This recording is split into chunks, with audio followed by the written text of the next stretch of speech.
Doctor साहब, आपसे फिर से मेरा एक सवाल है और एक विनम्र अनुरोध भी है कि थोड़ा सा अगर जवाब संक्षिप्त रख लें सभी लोग, तो एक राउंड और हमारा हो जाएगा। तो उत्तर प्रदेश में जो प्रोसेसिंग है आलू की और जो निर्यात है, अभी उसे लेकर क्या प्रयास करने की ज़रूरत है, क्या सुधार करने की ज़रूरत है, इस समय क्या लग रहा है?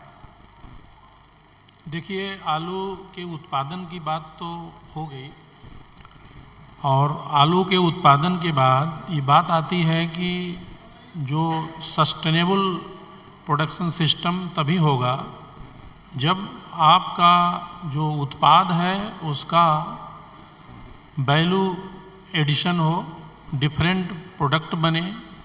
प्रोसेसिंग सेक्टर के जो हम बात करते हैं, तीन चीज़ें हैं।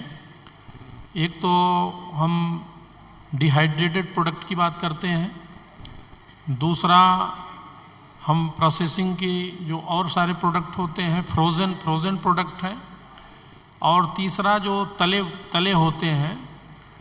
तो इन प्रोडक्ट की भी एक्सपोर्ट की बात होती है, और प्रोडक्ट के अलावा आलू का भी एक्सपोर्ट है। आलू का सीड का, आलू के टेबल पोटैटो का, प्रोसेसिंग का, ये तीनों सेक्टर में है।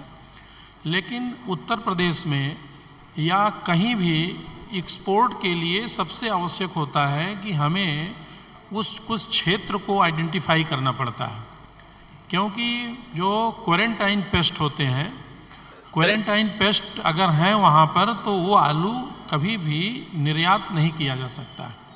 कुछ हमारे ऐसे हैं पेस्ट की, उनकी अगर उपस्थिति है तो हम आलू के निर्यात को नहीं करेंगे, और अगर कंसाइनमेंट जाएगा तो वो निरस्त कर दिया जाएगा। तो पहले तो हमारे उत्तर प्रदेश के जो डेवलपमेंट का ग्रुप है, वो यूनिवर्सिटी के साथ, हम लोगों के साथ एक अच्छा सा प्रोजेक्ट बनाए जिस पर हम काम करें कि आगरा से लेकर के कन्नौज, फर्रुखाबाद, जो भी बेल्ट है, कुछ ऐसे बेल्ट को आइडेंटिफाई करें जहाँ पर कि उस तरह के इंसेक्ट पेस्ट, ये सारी चीज़ें नहीं होती। दूसरी जो चर्चा होती है कि उसके कुछ ऐसे हैं कि किस तरह के आलू की डिमांड है, निर्यात अगर करना है, गल्फ़ कंट्री को करना है, नेपाल को करना है, अगर हमको जहाँ भी भेजना है, जैसे हमारे कुछ लोगों ने बहरीन को आलू भेजा था, कुफरी सूर्या, उसकी बड़ी अच्छी डिमांड थी। तो उसके हिसाब से आलू की क्या उनको साइज चाहिए, जैसे कि दूसरी चीज़ है किस कलर का चाहिए, तीसरी चीज़ है कि उसमें जैसे कुफरी सूर्या की डिमांड अच्छी है क्योंकि वो थोड़ा सा ओवल शेप में होता है, तो उसको हम एक शब्द यूज करते हैं कि गुड एग्रीकल्चरल प्रैक्टिसेस। तो जो गुड एग्रीकल्चरल प्रैक्टिसेस हैं, अगर ये हम जब अपनाते हैं, और ये एक व्यापक शब्द है, इसमें बहुत सारी चीज़ें आती हैं। इसमें यहाँ तक आता है कि जो पेस्टिसाइड हम यूज करते हैं उसका रेजिडुअल इफ़ेक्ट कितना है, उसकी भी जांच करते हैं कि अगर वो भी कहीं उसकी मात्रा होगी तो कंसाइनमेंट रद्द हो जाएगा, क्योंकि आलू खाने की चीज़ है। तो हमारे संस्थान ने इस पर बड़ा काम किया है, और हमारे संस्थान ने एक डॉक्यूमेंट भी बनाया है कि निर्यात के लिए किस तरीके से हमें काम करने की आवश्यकता है। हमारा ग्रेड कैसा हो, साइज कैसा हो, कौन सी वैरायटी हो, जो उस वैरायटी में संभावनाएं ज़्यादा हैं, और तमाम तरह की चीज़ है कि रेजिडू कितना मिनिमम होना चाहिए। लेकिन ये सब सारी चीज़ें तभी लागू होंगी जबकि हम क्षेत्र को चिन्हित कर लें। जैसे हमारे पास अगर आप देखें उत्तर प्रदेश में आलू को, तो आगरा और कानपुर अगर आप बात कर लें, 2-3 जिलों को ले लें तो 50% के ऊपर। जैसे आगरा के पास जो फिरोजाबाद, आगरा, फर्रुखाबाद, कन्नौज, जो भी ये हैं, और इसमें बहुत ज़्यादा आलू की वो है। तो इस पर हमारे संस्थान ने कुछ काम भी किया था, शुरुआत भी हुई थी, लेकिन वो एक सिरे नहीं चढ़ा।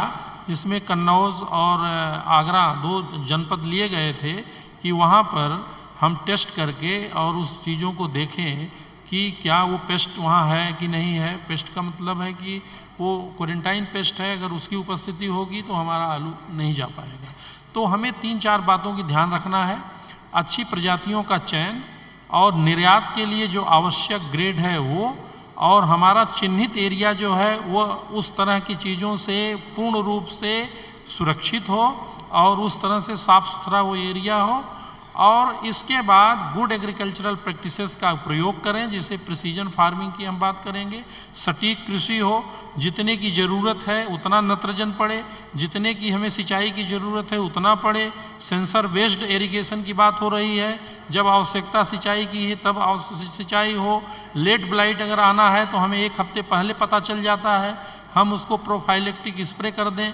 ज़्यादा हमारा जो है फंजीसाइड पेस्टिसाइड इसका प्रयोग न हो, और जो कंद जनित रोग हैं, मृदा जनित रोग हैं, उसके उपचार के लिए हम आवश्यक जैसे बोरिक एसिड का ट्रीटमेंट करें।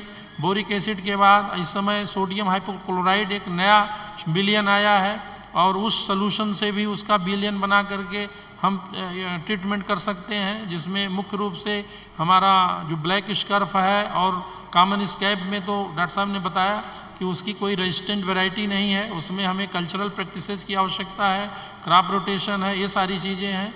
लेकिन थोड़ा बहुत इसका प्रयोग कर लें, बोरिक एसिड का कर लें, तो एक पूर्ण रूप से अगर हम इसको कर लें तो निर्यात की प्रबल संभावना है, और निर्यात होगा, वैल्यू एडिशन होगा, इंडस्ट्री से लिंक होगा, तो आने वाले हमारे किसान जो पिछले वर्ष 25 रुपये 30 रुपये केजी आलू के बेचे हैं, ये हर समय हर साल ये सस्टेनेबल मैनर में टिकाऊ होगा, और किसान हमारा सुखी होगा, समृद्ध होगा। जी जी, बहुत शुक्रिया डॉक्टर राजेश जी। मैम, मैं फिर आपके पास आ रहा हूँ, और एक नई वैरायटी आलू की, काले आलू की विकसित की गई है, और किसान भाइयों में उसे लेकर बहुत उत्सुकता है, तो अगर उसके बारे में कुछ आप जानकारी दें तो मेरे ख्याल से सबको बहुत। अभी जो है इसी साल हमारे संस्थान ने एक नई पर्पल कलर की वैरायटी जो है विकसित की है, जिसका नाम है कुफरी जमुनिया। उसकी क्या खासियत है? एक तो वो जो है ओवल शेप की है, और उसकी आंखें जो है उथली हैं, और ऊपर से जो है पर्पल कलर का है, और अगर हम आलू को काटते हैं तो अंदर से भी वो पर्पल कलर की वैरायटी है। वो जो है 90 दिन में जो है तैयार होने वाली प्रजाति है। और जैसा कि हम देखते हैं कि कलर्ड पोटैटो, अगर हम कलर्ड पोटैटो की बात करते हैं, देखिए विदेश में अगर हम जो है अमेरिका की तरफ जाते हैं तो वो जो है आपको कलर्ड चिप्स तक जो है प्रोवाइड करा रहे हैं, तो हमारा भी उस क्षेत्र में कदम जो है आगे बढ़ रहा है। हम लोग ने ये पर्पल कलर की वैरायटी निकाली है, इसके बहुत से उत्पाद भी बन रहे हैं।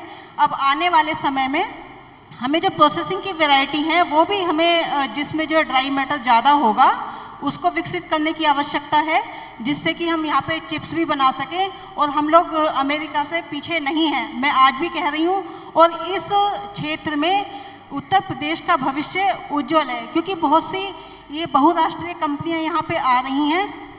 और जैसा कि मैं आपको एक डेटा बताती हूँ, आलू का कंजम्पशन देखिए किस तरह से बढ़ा है। अगर हम देखें तो एक आदमी जो है 25 से 30 किलो आलू एक साल में खा लेता है अपने उत्तर प्रदेश में, पश्चिमी उत्तर प्रदेश की बात कर रही हूँ। अगर जैसे ही हम ये पूर्वी उत्तर प्रदेश में जो है बढ़ते चले जाएंगे तो ये धीरे धीरे कंजम्पशन जो है बढ़ता जाएगा। लिट्टी चोखे के रूप में हम लोगों के यहाँ, समोसे के रूप में, पराठे के रूप में, टिक्की के रूप में खाते हैं। अगर हम नॉर्थ ईस्ट की तरफ चले जाएंगे देश में, तो वहाँ कंजम्पशन 100 किलो जो है प्रति व्यक्ति का कंजम्पशन है। 100 किलो आलू जो है प्रति व्यक्ति वहाँ पे खा लेता है, जो कि यूरोप के बराबर खाता है। तो इसी क्षेत्र में हम लोग काम कर रहे हैं। जो नई प्रजातियाँ आ रही हैं, कलर्ड पोटैटो की जो बात हो रही है, अभी हमने एक लाल स्किन की भी जो है वैरायटी विकसित की है, जिसका नाम है कुफरी रतन। ऊपर से जो बिल्कुल रेड कलर की है, वो भी 90 दिन में पकने वाली जो है प्रजाति है, और धीरे धीरे अंदर से भी और डिफरेंट जिसके चिप्स अच्छे बने उस तरह की प्रजातियों पर जो है काम चल रहा है। धन्यवाद जी। शुक्रिया संक्षिप्त उद्बोधन के लिए।